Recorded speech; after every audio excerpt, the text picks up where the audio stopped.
Hello मेरे प्यारे बच्चों, स्वागत है एमके सर इंस्पिरेशन के एक और बेहतर वीडियो में। सो माय डियर स्टूडेंट, आज के इस वीडियो में हम बायोलॉजी के संपूर्ण किताब से सबसे महत्वपूर्ण अंतर को देखने वाले हैं। और आपको बता दें बच्चों, ये सारे के सारे जो अंतर हैं बहुत ही ज़्यादा इंपॉर्टेंट है और इनमें से 3 अंतर तो ऐसे हैं जो हर साल बोर्ड एग्जाम में पूछे जाते हैं। तो चलिए हम बिना किसी देरी की वीडियो को शुरू करते हैं। और हाँ, अब आपके पास वक्त नहीं है रसगुल्लों कि एक एक टॉपिक को अच्छे से याद कर लें, इसलिए बच्चों वीडियो को कंप्लीट देख लेना, सारा कॉन्सेप्ट एकदम क्लियर हो जाएगा।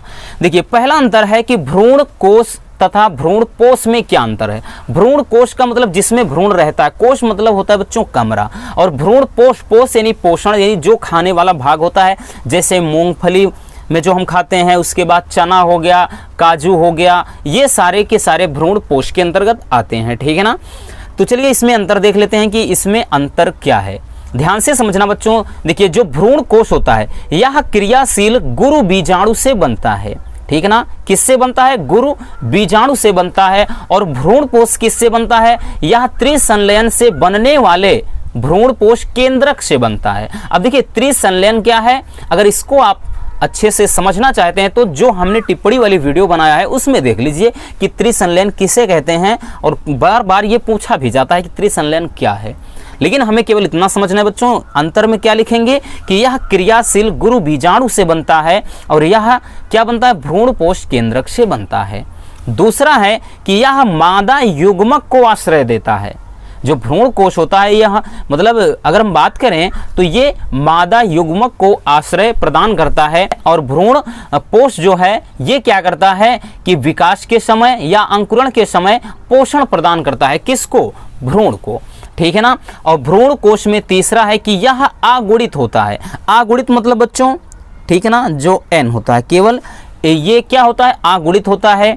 ठीक। और यह त्रिगुणित होता है, यानी 3n होता है। ठीक है ना। देखिए क्यों? क्योंकि त्रिसंलयन से बनता है इसलिए त्रिगुणित है। और यह केवल क्या है? क्रियाशील गुरु बीजाणु से बनता है, अगुणित युग्मक से बनता है, इसलिए यह अगुणित होता है। ठीक। चलिए स्क्रीनशॉट कर लीजिए बच्चों। अब हम देख लेते हैं दूसरा अंतर। दूसरा क्वेश्चन बच्चों की प्रभावी तथा अप्रभावी कारक में अंतर लिखिए। या प्रभावी तथा अप्रभावी लक्षण कहेगा, या बच्चों कहेगा कि प्रभाविता तथा अप्रभाविता में अंतर लिखिए। कोई दिक्कत नहीं, क्वेश्चन कैसे भी घुमाए, हमें नहीं घूमना है। ठीक है ना, इस बात का ध्यान देना। देखिए बच्चों, प्रभावी किसे क्या कहते हैं, अप्रभावी, ये हमने आपको बहुत ही अच्छी तरह से बताया था टिप्पणी वाले में। प्रभावी का मतलब क्या है? जैसे 2 विपरीत लक्षण वाले पौधों में संकरण कराएं तो प्रथम पीढ़ी में जो संतान दिखाई पड़े, यानी जो लक्षण दिखाई दें, उन्हें प्रभावी कहते हैं, और जो ना दिखाई दें अप्रभावी कहते हैं। इतना क्लियर हुआ। अब देख लेते हैं अंतर क्या लिखना है। अंतर लिखेंगे बच्चों कि यह किसी भी स्थिति में अपना लक्षण प्रकट करता है, यानी कितनी भी पीढ़ी चले प्रभावी जो कारक हैं बच्चों अपने लक्षण को वो जरूर दिखाएंगे। और अप्रभावी में यह प्रभावी कारक की उपस्थिति में स्वयं को प्रकट नहीं कर सकता। ठीक। यानी जब प्रभावी कारक उपस्थित हो गए तो अप्रभावी वाले कारक जो होते हैं वो क्या है? अनुपस्थित रहते हैं, यानी उनके गुण नहीं दिखाई पड़ते हैं, उनके लक्षण नहीं दिखते हैं। दूसरा लिखेंगे बच्चों, यह सभी पीढ़ियों में प्रकट होता है, यानी हमने बताया ना कि पीढ़ी दर पीढ़ी ये लक्षण दिखाई देते रहेंगे। और अप्रभावी में ये सभी पीढ़ियों में प्रकट नहीं होते हैं, यानी कुछ पीढ़ी में ही इनके लक्षण दिखेंगे। फिर प्रभावी में लिखेंगे बच्चों कि ये एक पूर्ण एंजाइम के लिए कोडित होते हैं। ठीक ना, यानी ये एक पूर्ण एंजाइम के लिए कोडित होते हैं।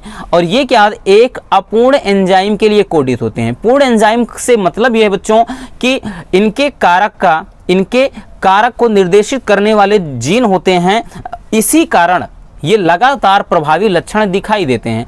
और इनमें क्या है? अपूर्ण एंजाइम होते हैं और इसमें पूर्ण। ठीक है ना, समझ में आ गया कि जो प्रभावी कारक होते हैं इनको निर्देशित करने वाले पूर्ण रूप से एंजाइम होते हैं और इनमें अपूर्ण एंजाइम होते हैं। बस इतना समझिए। ठीक है ना बच्चों। चलिए अब इसको स्क्रीनशॉट कर लीजिए, उसके बाद हम देख लेते हैं अगला अंतर।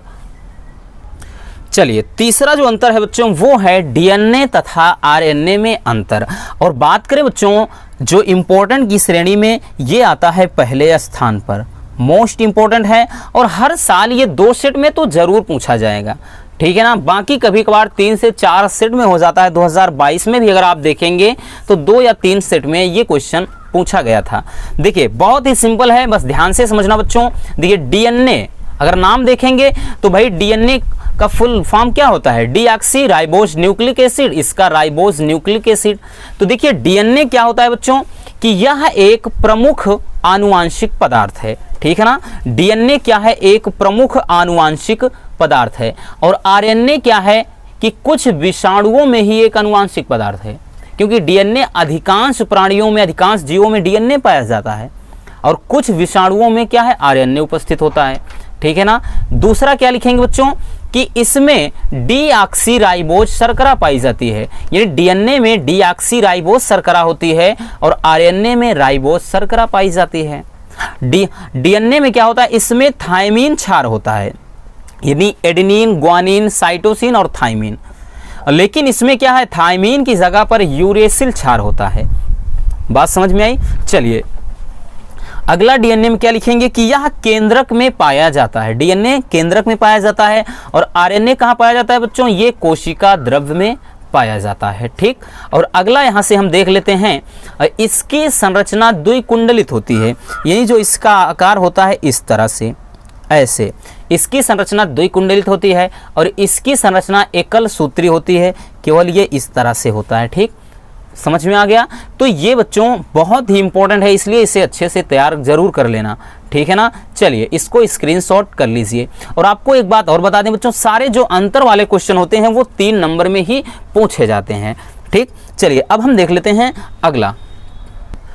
चलिए चौथा अंतर है बच्चों कि सहज प्रतिरक्षा तथा उपार्जित प्रतिरक्षा में अंतर लिखिए, ठीक है ना। सहज प्रतिरक्षा या इसी को जन्मजात प्रतिरक्षा भी कहा जाता है, ये भी बच्चों मोस्ट इंपॉर्टेंट है। और 2022 में भी अगर देखेंगे तो ये 2 सेट में पूछा गया था, 2 सेट में आया था। एक में तो ये 5 नंबर वाले क्वेश्चन में 2 दिया था, मतलब एक ये अंतर और इसके आगे एक जो देखेंगे वो दोनों मिलाकर के 5 नंबर में पूछ लिया था। और एक में ये 3 नंबर में पूछा गया था, केवल यही। देखिए सहज प्रतिरक्षा क्या है और उपार्जित। सहज का मतलब बच्चों जो जन्म से हो, जन्मजात, और उपार्जित यानी जो जन्म के बाद प्रकट होते हैं। अंतर कैसे लिखेंगे कि यह एक अविशिष्ट प्रतिरक्षा है। अविशिष्ट का मतलब क्या है, ये जन्म से होती है, इसलिए पूरी तरह से मतलब ये उस तरह से कारगर नहीं होती है, ठीक है ना। और यह रोग मतलब यह क्या है, रोग विशिष्ट प्रतिरक्षा है। रोगों के लिए ये क्या बहुत ही लाभदायक यानी क्या है, बहुत ही प्रभावी प्रतिरक्षा होती है, ठीक। और दूसरा है बच्चों कि यह जन्म के समय से ही मौजूद होती है। अभी हमने बताया ना, इसी को जन्मजात भी कहते हैं। तो ये जन्म से ही मौजूद होती है और इसमें क्या होता है कि यह जन्म के बाद मौजूद होती है, ठीक है ना। और नेक्स्ट है बच्चों कि यह बाह्य कारकों को शरीर में प्रवेश करने से रोकती है। और उपार्जित जो प्रतिरक्षा है यह शरीर में प्रवेश कर चुके रोगजनक कोशिकाओं व एंटीबॉडीज द्वारा सामना करती है। यानी ये क्या करती है, शरीर में प्रवेश नहीं करने देती। ये प्रतिरक्षा शरीर में प्रवेश कर चुके क्या है, पर मतलब प्रवेश कर चुके रोगों से लड़ती है, यानी एंटीबॉडीज का निर्माण करती है, ठीक है ना। और सहज में अगला लिखेंगे कि ये स्मृति कोशिकाएं मतलब ये स्मृति कोशिकाएं नहीं बनाती हैं और ये स्मृति कोशिकाएं बनाती हैं। कहने का मतलब बच्चों ये चीज़ है कि जैसे अगर इसके अंतर्गत हम देखेंगे, उदाहरण में अगर आप लिखना चाहेंगे जैसे WBC हो गया, तो वो शरीर में प्रवेश करने वाले जैसे आंसू वगैरह भी हो गया, तो एक प्रकार का वो प्रतिरक्षा ही होता है। इसमें क्या है, जैसे कोई वैक्सीन वगैरह होता है तब ये उपार्जित प्रतिरक्षा होता है, ठीक है ना। चलिए स्क्रीनशॉट कर लीजिए। उसके बाद हम देख लेते हैं अगले क्वेश्चन को। चलिए अब हम देख लेते हैं बच्चों पांचवा अंतर ये भी मोस्ट इंपॉर्टेंट है, ठीक है ना। मोस्ट इंपॉर्टेंट है बच्चों, पूरे बायोलॉजी के बुक में सबसे ज़्यादा यही सारे क्वेश्चन पूछे जाते हैं। एक तो डीएनए, आरएनए, और दूसरा हमने बताया सहज प्रतिरक्षा और उपार्जित, और तीसरा ये है। और इसके अलावा एक और भी है जो इसके बाद है, ठीक है ना। तो इसे भी आप बिल्कुल इग्नोर नहीं कर सकते हैं। देखिए बच्चों सक्रिय प्रतिरक्षा क्या है और निष्क्रिय प्रतिरक्षा, ध्यान से समझना। इसमें स्वयं शरीर की कोशिकाएं ही संक्रमण के प्रति एंटीबॉडीज उत्पन्न करती हैं, यानी शरीर की कोशिकाएं ही शरीर में एंटीबॉडीज बना देती हैं। और निष्क्रिय प्रतिरक्षा में इसमें अन्य शरीर में विकसित एंटीबॉडी को किसी अन्य शरीर में प्रवेश कराया जाता है, यानी किसी एक शरीर के अंदर विकसित एंटीबॉडीज को किसी दूसरे शरीर के अंदर प्रवेश कराते हैं। ठीक। और सक्रिय प्रतिरक्षा में अगला है, इसमें एंटीबॉडीज बनने में समय लगता है और यह तुरंत क्रियाशील होती हैं। यानी क्या है, सक्रिय प्रतिरक्षा में एंटीबॉडीज का निर्माण होने में वक्त लगता है, लेकिन निष्क्रिय प्रतिरक्षा में एंटीबॉडीज तुरंत ही जनरेट हो जाते हैं। ठीक। अगला लिखेंगे बच्चों कि यह पूरे जीवन कार्य करती है, कौन, सक्रिय प्रतिरक्षा, और इसका प्रभाव कुछ समय के लिए ही होता है। ठीक है ना।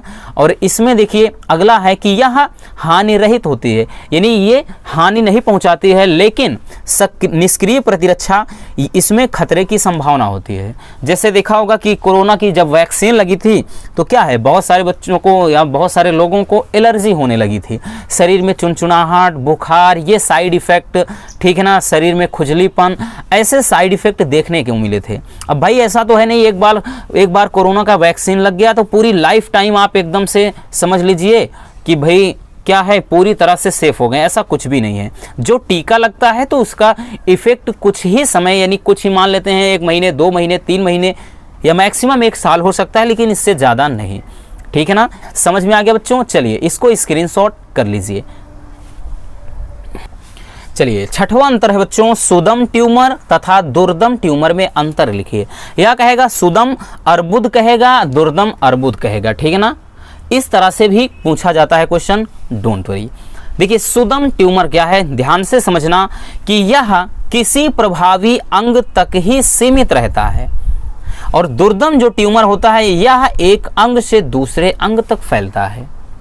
मतलब इसको समझिए बच्चों, देखिए सुदम ट्यूमर जैसे एक प्रकार का ब्रेन ट्यूमर हो गया, शरीर में कहीं गांठ पड़ गई तो वो सुदम ट्यूमर का एग्जाम्पल है। और पूरे शरीर में फैलने से तात्पर्य है जैसे ब्लड कैंसर किसी को हो जाता है तो वो क्या है भाई, ब्लड के द्वारा पूरे बॉडी में आराम से फ्लो हो जाएगा। तो इसीलिए यह किसी एक प्रभावी अंग तक ही सीमित रहता है और ये एक अंग से दूसरे अंग तक फैल जाता है। अगला लिखेंगे कि इसकी वृद्धि धीमी गति से होती है, यानी जो गांठ पड़ती है धीरे धीरे वो बड़ा होता चला जाता है। ठीक। लेकिन दुर्दम ट्यूमर में होता है कि इसकी वृद्धि तीव्र गति से होती है, क्योंकि इसमें गांठ नहीं होती है, जहां पर पहुंच गया वहां पर एक नया कैंसर बना दिया। ठीक है ना। इसमें मेटास्टेसिस नहीं होता है। मेटास्टेसिस का मतलब है बच्चों एक स्थान से दूसरे स्थान तक जाना, वही चीज, यानी इसमें जहां पर कैंसर हुआ है, ट्यूमर हुआ है, वही क्षेत्र प्रभावित रहता है बस। लेकिन इसमें मेटास्टेसिस होता है, यानी ये बॉडी के एक पार्ट से, ठीक है ना, दूसरे पार्ट तक पहुंच जाता है। चलिए इसमें अगला देखते हैं कि इसमें कोशिकाएं आपस में अधिक जुड़ी रहती हैं, यानी कोशिकाओं का गुच्छा ही बन जाता है, तब जाकर के वो एक क्या है, गांठ का रूप ले लेता है। और इसमें कम जुड़ी रहती है, इसमें यानी कोशिकाएं जुड़ नहीं पाती हैं, इसी कारण ये पूरी बॉडी में फैल जाता है। बात समझ में आई बच्चों। चलिए स्क्रीनशॉट कर लीजिए और ये भी बात करें, ये भी मोस्ट इंपॉर्टेंट है, इसलिए इसको अच्छे से तैयार कर लेना। स्क्रीनशॉट कर लीजिए बच्चों। उसके बाद अब हम देख लेते हैं अगले क्वेश्चन को। चलिए अगला अंतर है बच्चों क्वेश्चन नंबर 7, स्वस्थानीय संरक्षण तथा बाह्य स्थानीय संरक्षण में क्या अंतर है।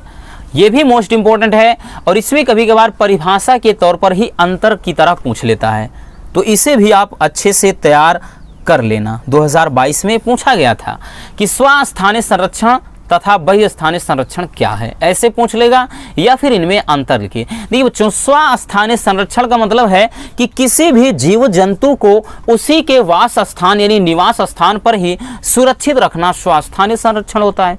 और किसी भी जीव को उसके स्थान से यानी उसके निवास स्थान से उठाकर कहीं और लेकर चले जाएं और वहां पर उसे सुरक्षित रखें तो वो बाह्य स्थानीय या बाह्य स्थानीय संरक्षण कहलाता है।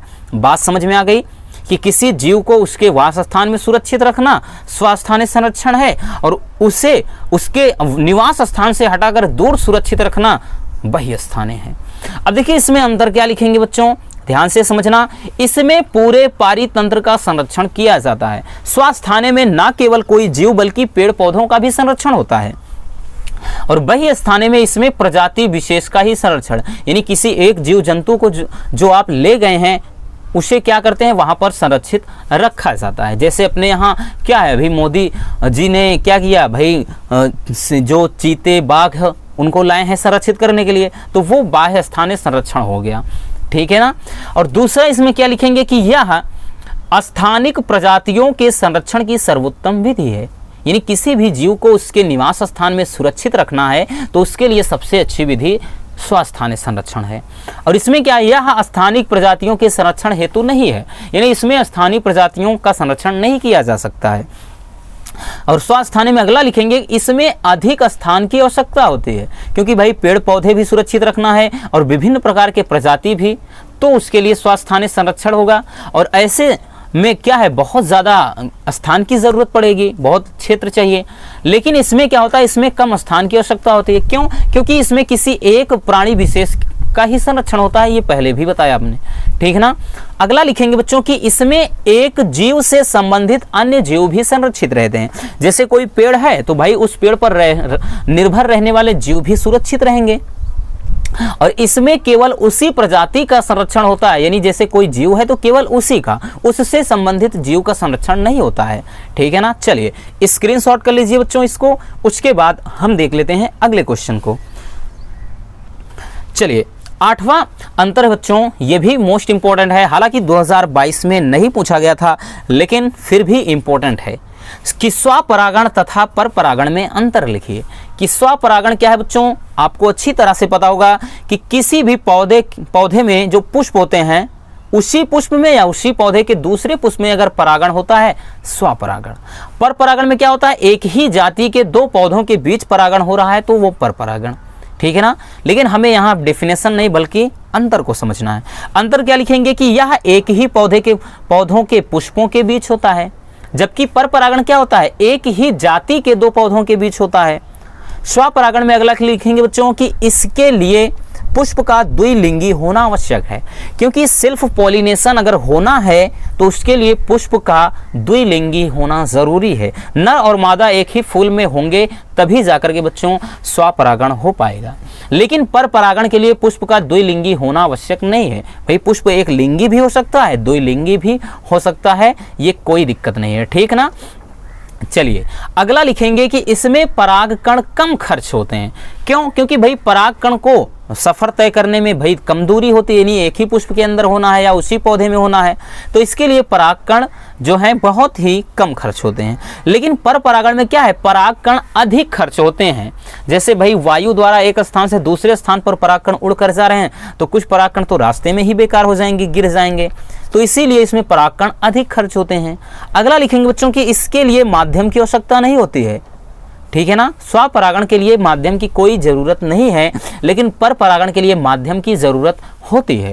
भाई इसमें क्या है, अगर हम बात करें वायु द्वारा परागण हो सकता है, जल द्वारा परागण हो सकता है, कीट द्वारा परागण हो सकता है, ठीक है ना। तो इसमें क्या है, माध्यम की आवश्यकता होती है। तो ये रहे बच्चों आज के वीडियो के 8 सबसे महत्वपूर्ण अंतर। आई होप कि वीडियो आपके लिए काफ़ी ज़्यादा हेल्पफुल रही होगी। अगर वीडियो पसंद आई हो तो प्लीज़ वीडियो को लाइक कर देना और नए हैं तो चैनल को सब्सक्राइब जरूर कर लीजिए। बाकी बच्चों इसकी PDF आपको टेलीग्राम ग्रुप में मिल जाएगी, लिंक डिस्क्रिप्शन में है, ज्वाइन हो जाइए। तो मिलते हैं किसी और ऐसे मजेदार वीडियो के साथ। Love you, bye bye, take care.